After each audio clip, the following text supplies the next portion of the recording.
Nico spun, his sword instantly in his hand, and almost decapitated Will Solis. "Put that down!" Will hissed. "What are you doing here?" Nico was dumbstruck. Will and two other campers were crouched in the grass, binoculars around their necks and daggers at their sides. They wore black jeans and t-shirts with black grease paint on their faces like commandos. "Me?" Nico asked. "What are you doing here? Getting yourselves killed?" Will scowled. "Hey, we're scouting the enemy. We took precautions." "You dressed in black," Nico noted, "with the sun coming up. You painted your face but didn't cover your mop of blonde hair. You might as well be waving a yellow flag." Will's ears reddened. "Lou Ellen wrapped some mist around us, too." "Hi!" The girl next to him wiggled her fingers. She looked a little flustered. "You're Nico, right? I heard a lot about you. And this is Cecil from Hermes' cabin." Nico knelt next to him. "Did Coach Hedge make it to our camp?" Lou Ellen giggled nervously. "Did he ever?" Will elbowed her. "Yeah, he's fine. He made it just in time for the baby's birth." "The baby!" Nico grinned, which hurt his face muscles.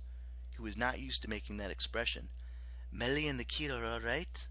"Fine. A very cute little satyr baby." Will shuddered. "It's a boy, but I delivered it. Have you ever delivered a baby?" No. "I had to get some fresh air. That's why I volunteered for this mission. Gods of Olympus, my hands are still shaking. See?" He took Nico's hand, which sent an electric current down Nico's spine. He quickly withdrew. "Whatever," he snapped. "We don't have time for chit-chat. The Romans are attacking at dawn. I've got to—" "We know," Will said. "But if you're planning to shadow travel to the command tent, forget it." Nico glared at him. "Excuse me?" He expected Will to flinch or look away. Most people did. But Will's blue eyes stayed fixed on his, annoyingly determined. "Coach Hedge told me all about your shadow travel. You can't try that again." "I just did try, Solis. I'm fine." "No, you're not. I'm a healer. I could feel the darkness in your hand as soon as I touched it. Even if you made it to that tent, you'd be in no shape to fight. But you wouldn't make it. One more slip and you won't come back. You're not shadow traveling. Doctor's orders." "The camp is about to be destroyed." "And we'll stop the Romans," Will said. "But we'll do it our way. Lou Ellen will control the mist. We'll sneak around, do as much damage as we can to the onagers, but no shadow travel." "But—" "No!"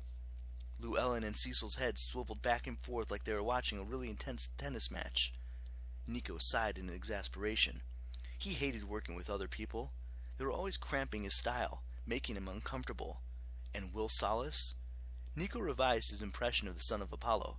He had always thought Will as an easygoing and laid-back. Apparently, he could also be stubborn and aggravating.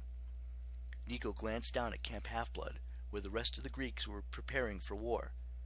Past the troops and ballista, the canoe lake glittered pink in the first light of the dawn. Nico remembered the first time he arrived at Camp Half-Blood, crash landing in Apollo's sun car, which had been converted into a fancy school bus. He remembered Apollo smiling and tan and completely cool in his shades. Thalia said, "He's hot." "He's a sun god," Percy replied. "That's not what I meant." Why was Nico thinking about that now? The random memory irritated him, made him feel jittery. He had arrived at Camp Half-Blood thanks to Apollo. Now, on what would likely be his last day at camp, he was stuck with the son of Apollo. "Whatever," Nico said, "but we have to hurry, and you'll follow my lead." "Fine," Will said. "Just don't ask me to deliver any more satyr babies, and we'll get along great."